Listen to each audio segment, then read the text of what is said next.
On this day in history, we remember the remarkable individuals who shaped our world. Welcome to Who Died Today in History, where we honor their legacies. From artists to leaders, their impact lives on. If you find their stories meaningful, like, subscribe, and hit the bell to stay connected. Brandon Lee, the rising Hollywood star and son of martial arts legend Bruce Lee, met a tragic and untimely death on March 31, 1993, at the age of 28. His passing was the result of an accidental shooting on the set of The Crow, a dark, gothic superhero film that would go on to become a cult classic. The incident occurred during the filming of a scene in which his character was to be shot. Due to a series of prop mismanagement errors, a real bullet fragment remained in the gun, leading to a fatal wound. Lee was rushed to the hospital, but after hours of surgery, he was pronounced dead.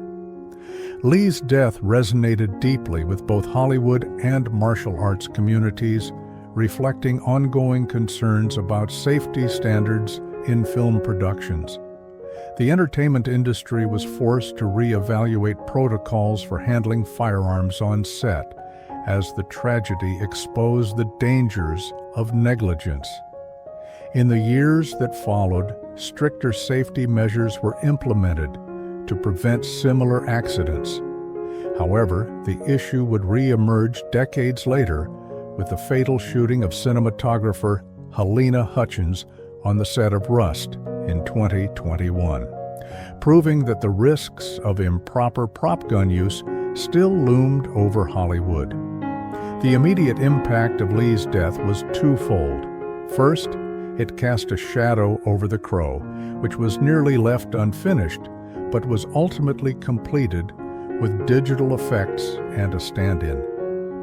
Second, it reignited eerie comparisons to his father's sudden death in 1973, fueling conspiracy theories that the Lee family was cursed.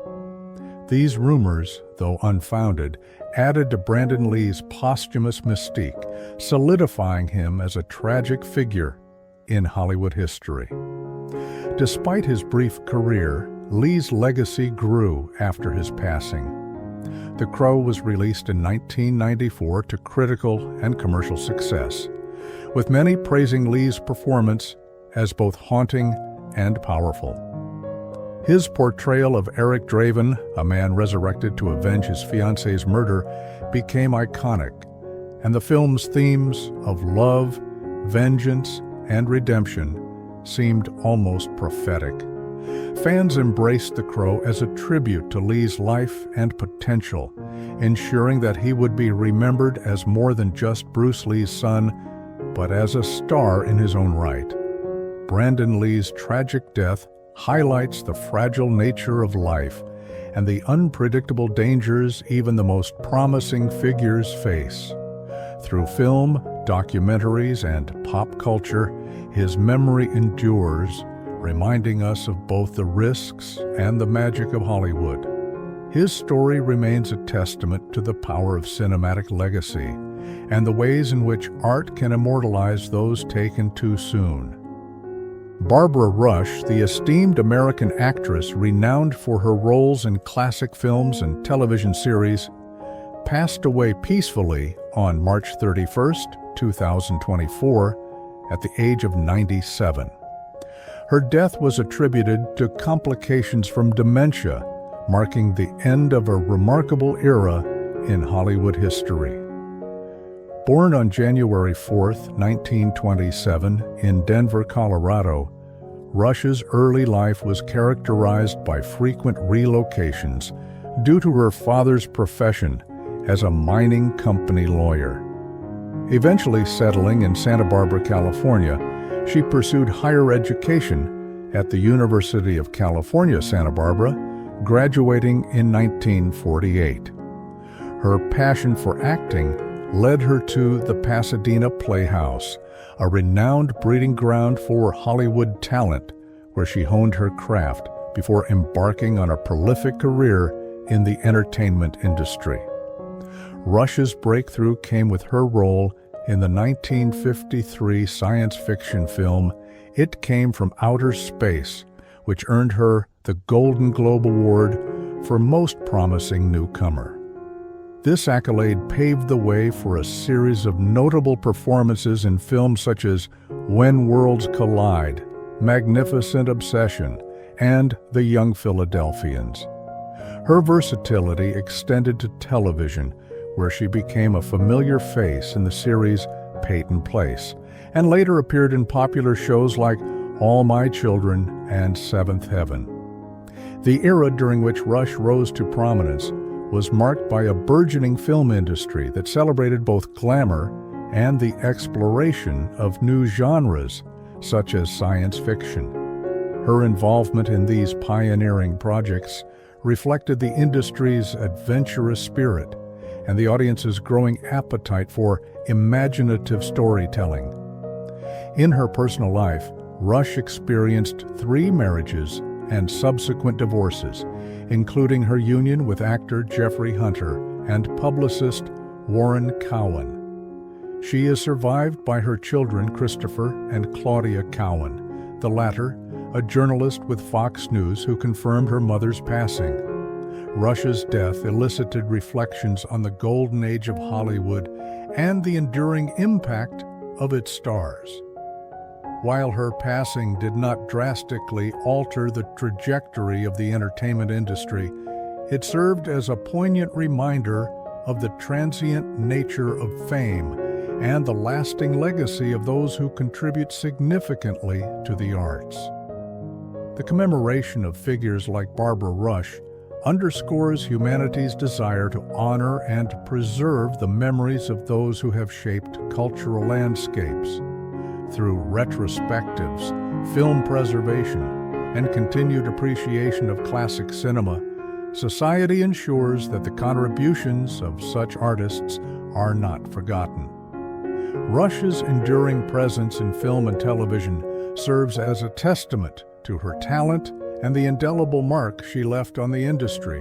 Selena Quintanilla, the beloved Queen of Tejano music, was tragically murdered on March 31, 1995, at the age of 23.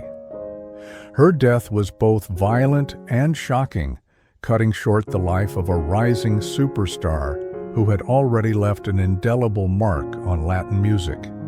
She was shot by Yolanda Saldivar, the former president of her fan club and manager of her boutiques, after confronting Saldivar over allegations of financial misconduct. The fatal shooting took place at a Days Inn motel in Corpus Christi, Texas, where Selena had agreed to meet Saldivar in an attempt to recover missing business documents. She was shot in the lower right shoulder and, despite managing to run to the hotel lobby for help, succumbed to her injuries at the hospital. Selena's murder sent shockwaves through the music industry and the Latino community. At the time of her death, she was at the height of her career, having just won a Grammy and preparing to release her first English-language crossover album.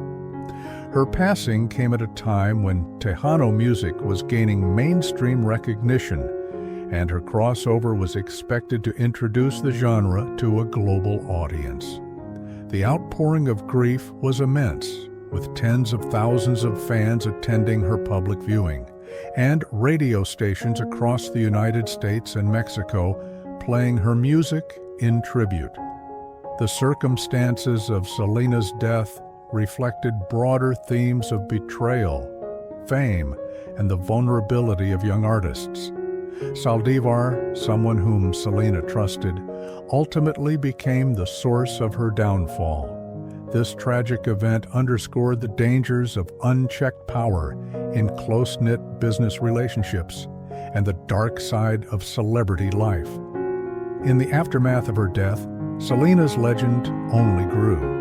Her unfinished English album, Dreaming of You, was released posthumously and debuted at number 1 on the Billboard 200 chart, making her the first Latin artist to achieve this milestone. Her life story was immortalized in the 1997 film Selena, starring Jennifer Lopez, which introduced her legacy to new generations. Statues, murals, and annual tributes continue to celebrate her life, ensuring that her impact endures. Selena Quintanilla's death reminds us of the fragility of life and the way in which tragic endings can elevate legends. Her music, fashion, and vibrant spirit remain symbols of cultural pride and artistic excellence. Through commemorations in music, film, and even the Selena Museum, her memory is kept alive, proving that true icons never fade. They are forever enshrined in the hearts of those they inspired. Nipsey Hussle, the Grammy-nominated rapper, entrepreneur, and activist, was tragically murdered on March 31, 2019, outside his Marathon clothing store in Los Angeles. He was shot multiple times in broad daylight by Eric Holder, an acquaintance with whom he had a dispute. Despite being rushed to the hospital, Hussle was pronounced dead at the age of 33. His death was both violent and deeply symbolic, reflecting the challenges of inner-city violence, gang culture, and the struggles of Black entrepreneurs striving to uplift their communities. Hussle's murder sent shockwaves through the music industry and beyond. He was not just a rapper, but a community leader dedicated to economic empowerment and social activism. He reinvested in his South Los Angeles neighborhood, creating businesses and job opportunities, advocating for STEM education, and working to reduce gang violence.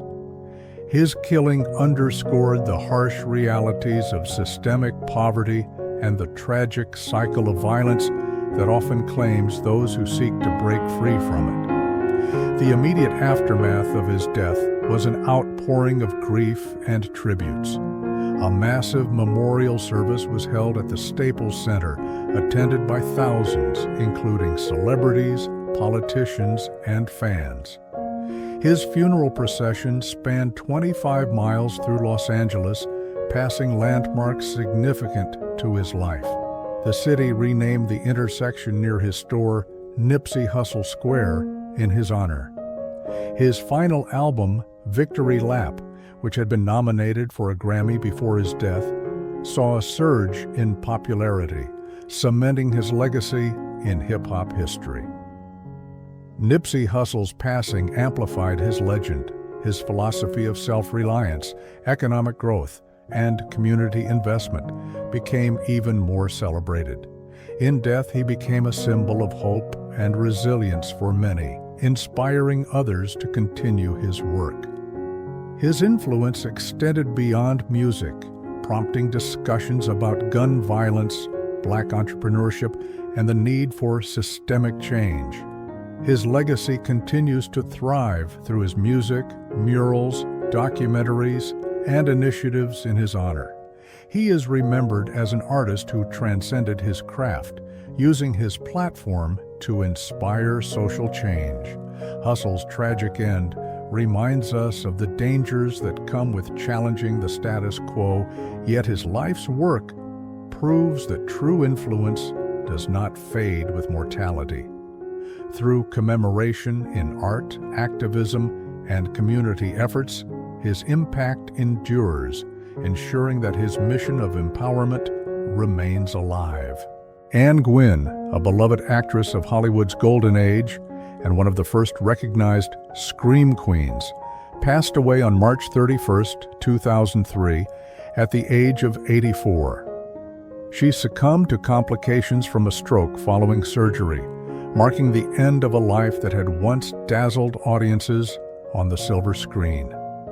Her death was a natural one, reflective of the passage of time and the quiet departure of many classic Hollywood stars who had once been at the forefront of cinema's golden era. Gwynne was best known for her work in Universal horror films during the 1940s, starring in cult classics such as Black Friday, 1940, and House of Frankenstein, 1944. At a time when horror films were rising in popularity, she became one of the faces associated with the genre's success. Her radiant beauty and ability to portray both vulnerability and resilience made her a favorite among audiences. However, like many actresses of her era, she eventually faded from the limelight as Hollywood evolved. Her death was met with remembrance from classic film enthusiasts who recognized her contributions to early horror cinema.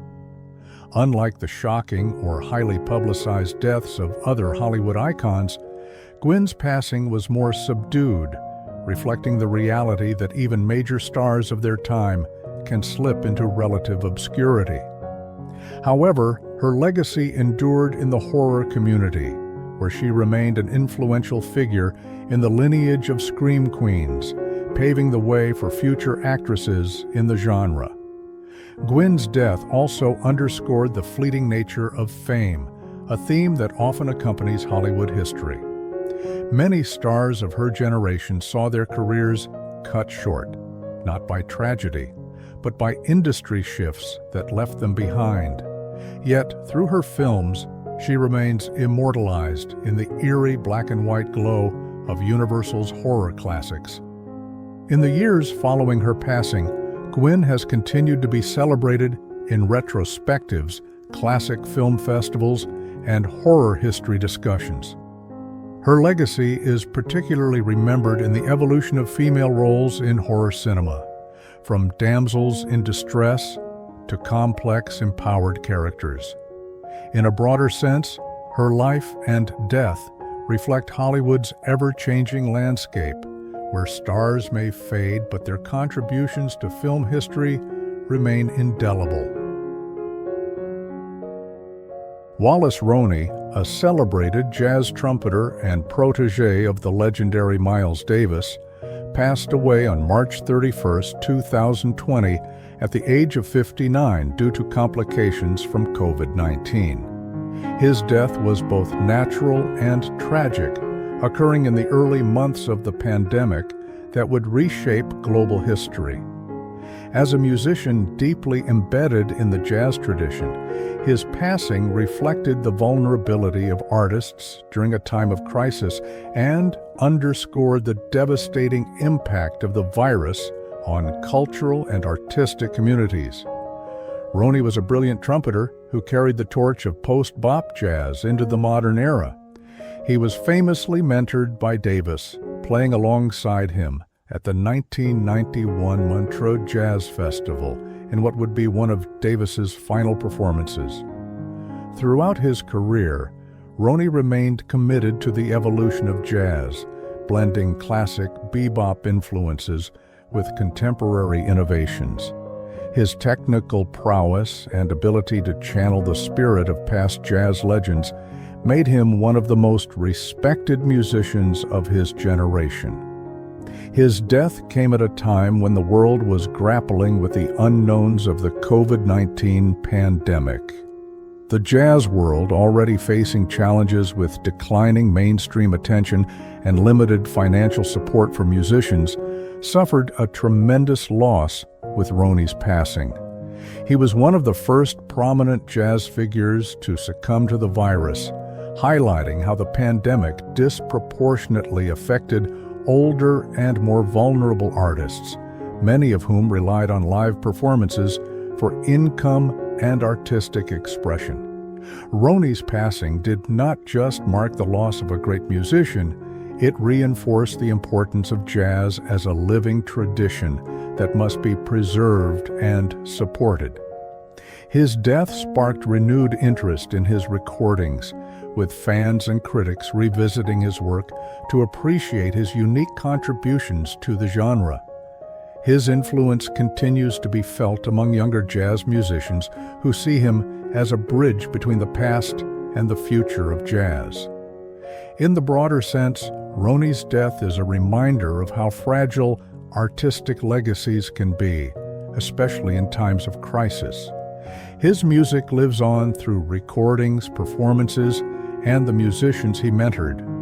In this way, he joins the ranks of jazz greats, whose spirits endure through sound, inspiring future generations to carry the music forward.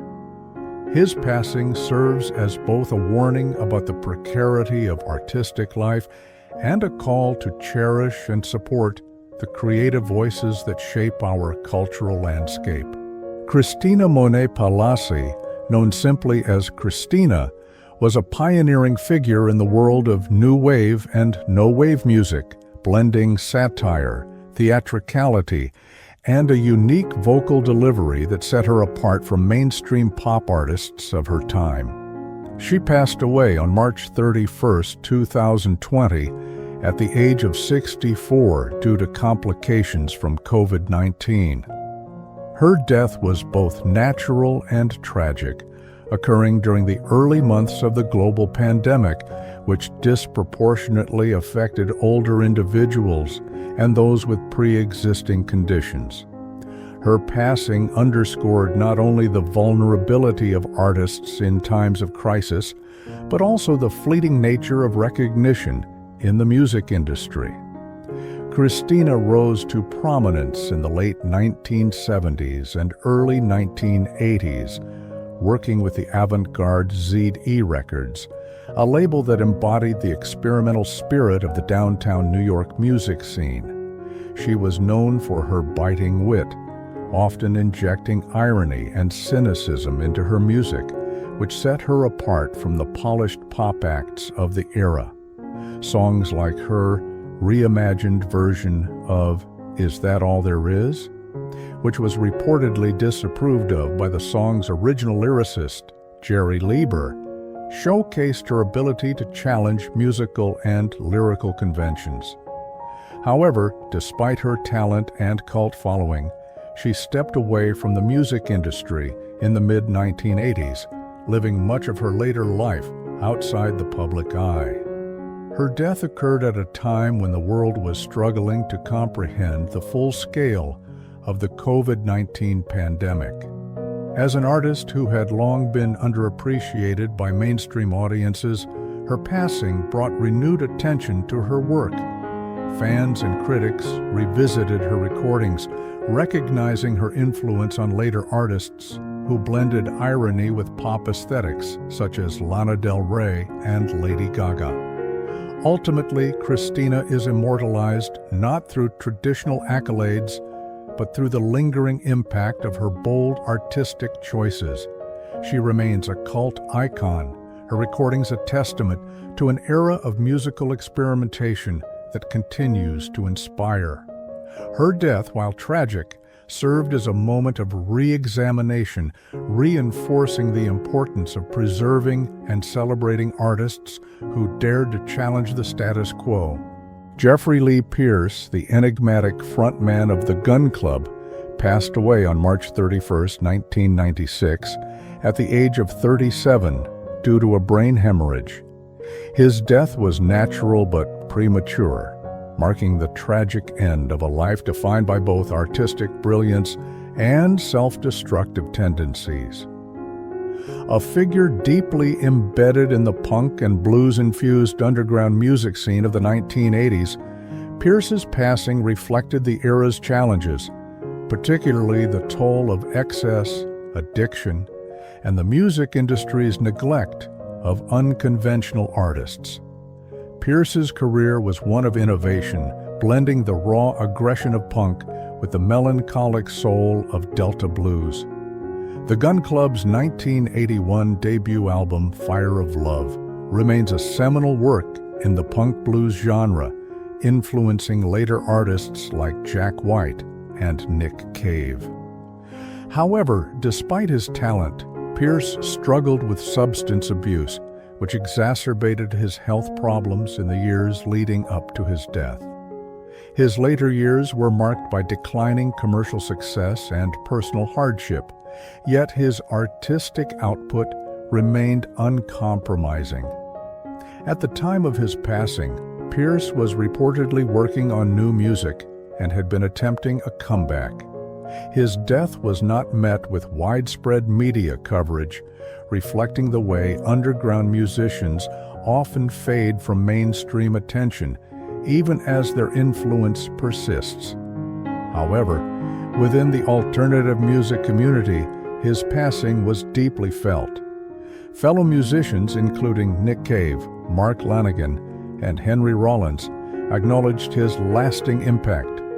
In the years that followed, Pierce's work experienced a slow but steady revival, with posthumous releases and tribute albums keeping his legacy alive.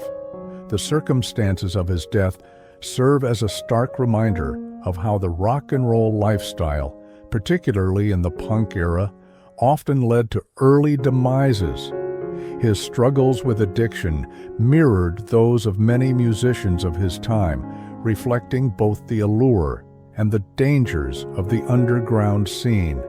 His passing also highlighted the music industry's tendency to celebrate artists posthumously, rather than providing them with sustained support during their lifetimes.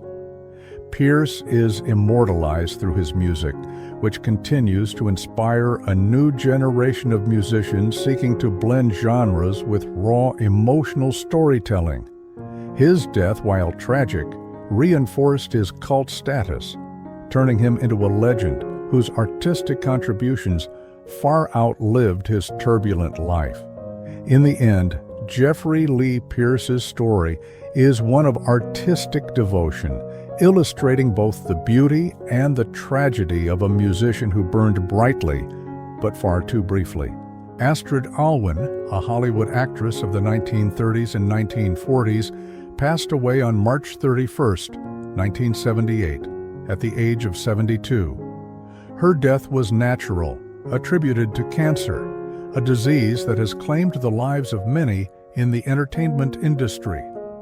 While her passing did not cause a seismic shift in Hollywood, it marked the loss of a performer who had been part of an era that shaped American cinema.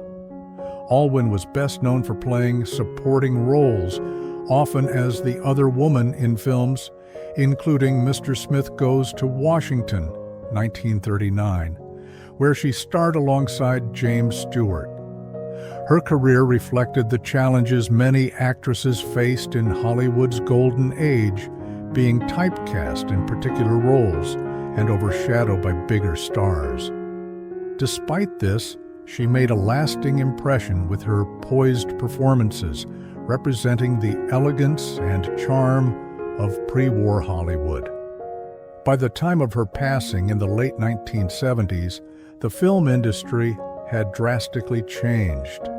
The star system that had once dominated Hollywood had crumbled, replaced by a more director-driven and experimental approach to filmmaking. Many of Allwyn's contemporaries had retired or faded from public view, and the era she embodied was increasingly seen as a nostalgic relic of a bygone Hollywood. Her death, therefore, served as a reminder of a classic style of filmmaking that had given way to the grittier, more unconventional films of the 1970s. Though her passing did not create a wave of public mourning, her legacy remains through the films in which she appeared. The preservation of Golden Age Hollywood films in archives, retrospectives, and classic movie channels has ensured that actresses like Allwyn are not entirely forgotten. Her presence in one of America's most beloved political films, Mr. Smith Goes to Washington, gives her a form of immortality as that film continues to be studied and appreciated for its historical and cinematic significance. Allwyn's death, like those of many stars from early Hollywood, reflects humanity's relationship with fame and memory. While some figures remain household names, others fade into obscurity despite their contributions to the industry. Yet, through restored films, historical retrospectives, and the ongoing fascination with classic cinema, the stars of the past, including Astrid Allwyn, continue to shine in a different, timeless way. Ronnie Corbett, a beloved British comedian and actor, passed away on March 31, 2016, at the age of 85 due to complications from a long illness. Corbett was a staple of British entertainment, particularly known for his work on the sketch comedy show The Two Ronnies, where his partnership with Ronnie Barker made them one of the most iconic duos in British television history. His death, from natural causes, was a poignant reminder of the end of an era in British comedy, as his era of humor, characterized by light-hearted sketch shows and observational comedy, was gradually being replaced by newer formats and edgier humor. The immediate consequences of his passing were felt across the UK, with tributes pouring in from fellow comedians, actors, and the general public. His death marked the end of an era of a particular kind of comedic style, one that prioritized wit, charm, and warmth over the biting sarcasm or edginess that had begun to dominate entertainment at the time. Corbett's death did not only take away a beloved figure from British television, but also amplified his legend as a symbol of an era that championed good-natured, family-friendly entertainment. What is truly telling about his death is the way it brought forth a collective reflection on the nature of legacy and the enduring influence of television in shaping cultural memory. Through his characters and performances, Corbett's legacy has been immortalized in countless reruns and tributes. His impact is evident in how his comedic timing and character work continue to influence British sitcoms and comedy shows.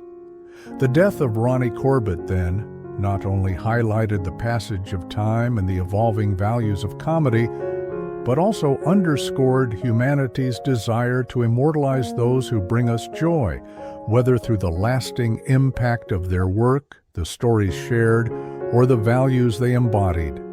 In this way, Corbett remains not just a part of British comedy history, but a symbol of an era when laughter was often kind, and entertainment was a shared experience that transcended the years. Sir Isaac Newton, one of the most influential scientists in history, died on March 31, 1727, at the age of 84. His death was natural, attributed to complications from kidney stones and other health issues that had plagued him in his later years. Newton's passing came at a time when the world was rapidly evolving, both scientifically and philosophically. His contributions to physics, mathematics, and astronomy had already irrevocably changed the course of human understanding, and his death marked the end of an era of scientific exploration that had begun with the Renaissance. Newton's death held profound significance in the context of his era. As a figure who bridged the scientific revolution and the Enlightenment, his death symbolized the final chapter of a century-long quest to understand the natural world. His laws of motion and universal gravitation were monumental contributions to the understanding of the physical universe. His work had not only shaped the scientific landscape, but also had a philosophical impact, challenging long-held ideas and pushing humanity toward a more empirical approach to knowledge. The immediate consequences of Newton's passing were felt most acutely within the scientific community, where his legacy continued to resonate. He was buried in Westminster Abbey, a rare honor, which underscored his monumental status within British society and the global scientific community. His death amplified his legend, solidifying his place as a towering figure whose work would guide generations of thinkers, from scientists to philosophers, for centuries to come. Newton's passing did not just mark the death of a person, but the end of a certain approach to science. His era's emphasis on observation and mathematical rigor would give way to more collaborative, experimental approaches that defined the coming centuries. His death, therefore, served as both a reflection of the values of his time, rationalism, intellectual pursuit, and a search for universal truths, and a harbinger of the shift to modern scientific methodologies. The way in which Newton is immortalized through art, literature, and commemoration reveals humanity's deep reverence for intellectual achievement. His contributions are celebrated in countless biographies, statues, and academic institutions named in his honor. The symbolic nature of his death, alongside his profound influence on future generations, reflects humanity's tendency to immortalize those who redefine the limits of human understanding. Through his work, Newton continues to shape not only our scientific worldview, but also the enduring human quest for knowledge.